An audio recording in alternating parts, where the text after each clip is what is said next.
مانگرتنی مامۆستایان پێی نایە ڕۆژی چواردەهەمەوە ئەمڕۆ جەژنی لەدایکبوونی یەکێک لە مامۆستا مانگرتوەکان بووە کە بەبێ خواردنی شیرینی بەبێ چێک یادی لەدایکبوونی کردەوە.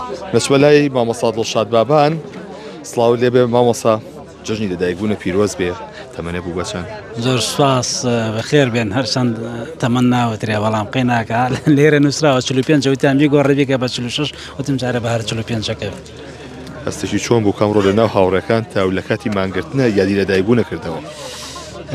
من ساڵانەکە یادی لەدایکبوونم بۆ کرێتەوە بەڕاستی هیچ ساڵێک بەقەدەرم ساڵە دڵم پێی خۆش نابووە. ئەمە لە زاکیرەمە لە یادگەمە ئەمێنێتەوە هەتا مردن لەبەرەوەی لە شوێنێکی پیرۆزە لە ناو خەباتێکی پیرۆزە بۆ ئامانجێکی گەورە هاتووم. ئەم ڕۆژە کەوتۆتە ئێرەوە بەڕاستی زۆر دڵخۆشم پێ. ئەمە ئەبێتە یادی لەدایکبوونێک کە بیرێ نەچێتەوە؟ قەناعەتەکەم تاوەکە مردن ئەم یادەم لەبیر نەچێت لەبەرەوەی ئەمە وانێکی گرنگی تایە هەم بۆ خۆم هەم بۆ نەوەکانی داهات. وانەکەش ئەوەیە کە من یەکێک لە ساتە خۆشەکانم، خۆشترین ساتەکانی ژیانم لە شوێنێکە بڕێیەکەم کە شوێنێکی تا ڕادەیەک لە ڕووی جەستەیەوە لە گرفتما بۆ دروست بۆ نەخۆشین و ئازارە چێژین. بەڵام بۆچیە بۆ ئامانجێکی گەورەیە ئەم وانەیە بێتە وانەیەک بنەوەکانی داهاتوو کە هەمیشە ئامادە بن قوربانی بدەن خۆشیەکانی خۆیان ببەخشن لە پێناو خۆشی خەڵکیدا. مامۆستا چ یەکەم کەس پیرۆزبایی لێکردی؟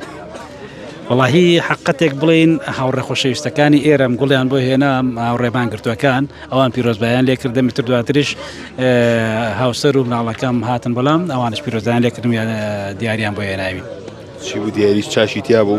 دیاریەکان ئەم گوڵانەیە ئەم گوڵانەی کە هاتووە لەگەڵ ئەم بۆنەیە ئەمەی کوڕەکەمە بۆ هێناوم لەگەڵ ئەم کتێبشکە ئەمەشی هاوسەرەکەمە سەبارەت بە بابەتی پێکەوەی خۆشەویستی و کۆمەڵێکی دیاریگەشیان بۆ هێناوم. ئەمانە هەمووی دەستە گوڵێکی جوانن بۆ من بەڕاستی.